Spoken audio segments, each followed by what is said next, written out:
welcome back to Nonsense Farm. We have a lot of new subscribers and welcome to all of you. I'm so glad that you're here. If you're not a subscriber, I would love for you to subscribe to my channel, and also all of you hit the little bell so that you get a reminder every time we publish a new video. All right, today we are going to make some sourdough discard brownies. Last time we made bread, and in the process of maintaining your sourdough starter, you tend to build up a lot of sourdough discard. And this is one of the very delicious ways that you can use it. This particular recipe I got from Little Spoon Farm. Their website has a ton of great recipes and you should check it out. All right, so the first step is that we're going to preheat our oven to 350 degrees. Then the next thing is we are going to melt butter and chocolate chips together in a saucepan. So just like with our sourdough bread recipe, we're going to weigh all of our ingredients. The recipe calls for 340 grams of chocolate chips. But let's make sure this is set to grams. All right.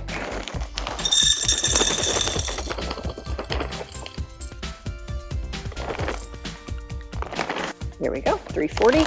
Incidentally, I believe a regular size bag of chocolate chips is 340 grams. So you can just use a whole bag of one of those. And then the next thing is 113 grams of unsalted butter, which should translate to 8 tablespoons. But let's make sure.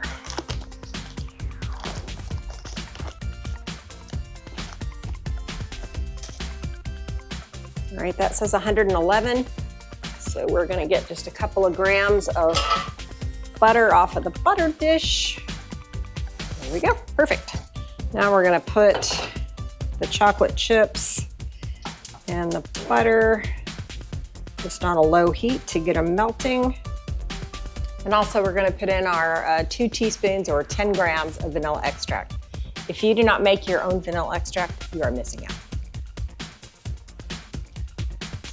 This recipe calls for 2 whole eggs and another egg yolk. So we're gonna have to separate an egg. These eggs are right for my chickens. They haven't been washed. So I'm gonna wash them off right quick. Fresh eggs, when they come out of a chicken, have a thing called bloom on them. It's a protective coating that is on them courtesy of Mother Nature. And it protects the egg and keeps it fresh while you're storing it out on the counter, but you do want to wash it off before you use it. I looked to see if I had a double yolk or egg because that would be awfully convenient. I wouldn't have to separate an egg, but alas, here we are. Now I'm gonna do something different than I've ever done when I've made this recipe before.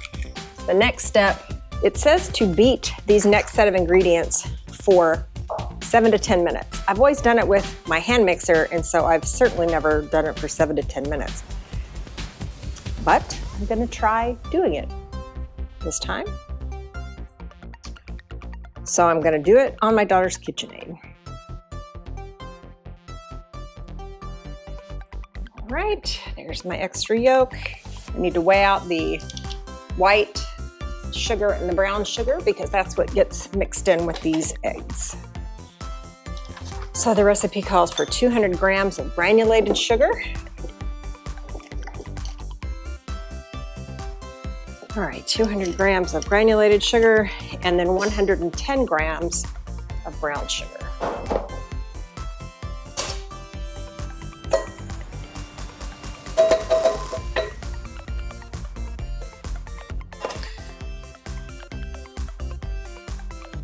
I'm going to use a spoon for that.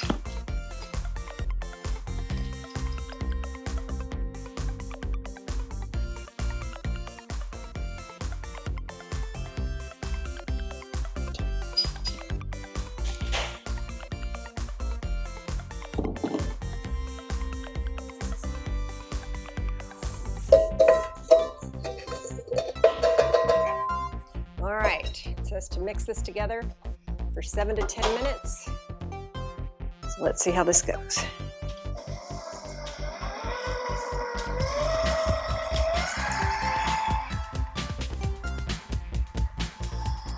While that's mixing, let's take a look at how our chocolate chips are doing.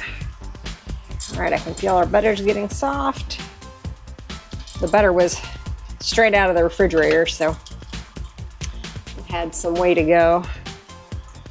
While we're waiting for the mixer, we will measure out the rest of the ingredients. So the next thing is 120 grams of all-purpose flour. So in the recent sourdough video, you saw that I used the Kirkland's organic all-purpose flour, and that's what I'll use here. There we go, 120 on the nose. Ah, good for me. And then 5 grams of salt. There we go. We still have 3 minutes to go on the mixer, so in the meantime, I'm gonna get the pan ready for the brownie batter. Parchment. A little pro tip with using parchment.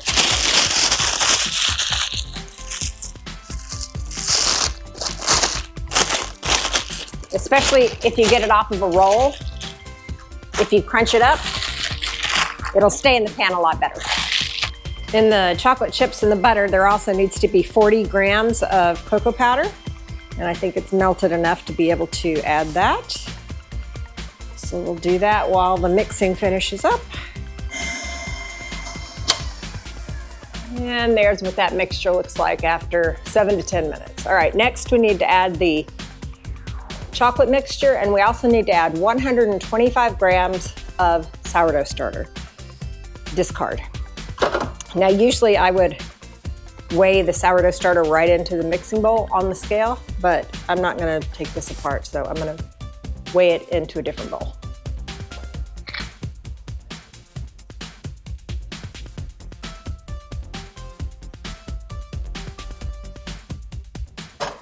All right, adding the chocolate. I'm not used to working on a KitchenAid. What do you normally take the bowl off to add stuff? I don't know. If you are a bowl licker, this is the best bowl ever to lick. So good. But first we will do our due diligence to get all of the chocolate into the brownies. Chocolate and also the sourdough starter. Now it says to mix it until it is just combined. Or actually on this step it says to mix it well, so that's what we'll do.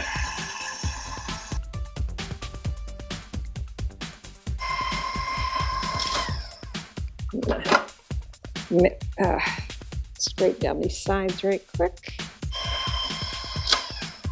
That looks great.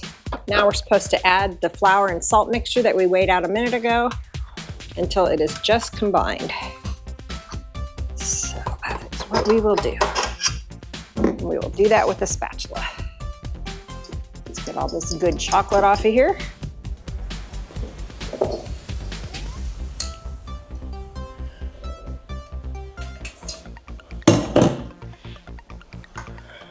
It says the batter will be very thick, which it is.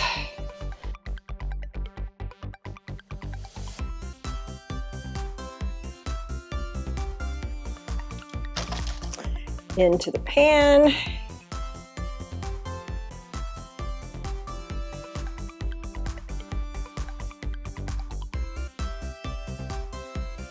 Beautiful, beautiful. Now I'm gonna put these in the oven at 350 for 35 to 40 minutes. I have to go to work. Fortunately, I have an adult daughter who works from home upstairs, and I'm gonna beg her to take them out when the timer goes off. All right, in the oven we go.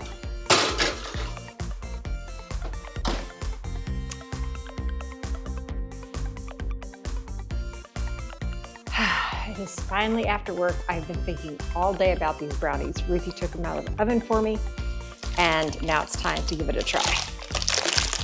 Pull it out with the parchment paper here.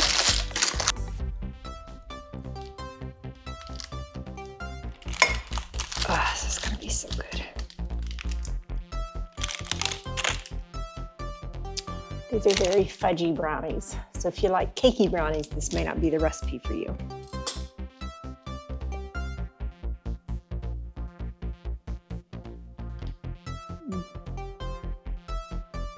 It's so good. Okay, if anything I said in this video is different than the text copy of the recipe down in the description, the text copy prevails. I think I said everything correctly, but just in case, go buy the recipe. Hit subscribe if you haven't already. And thank you for watching.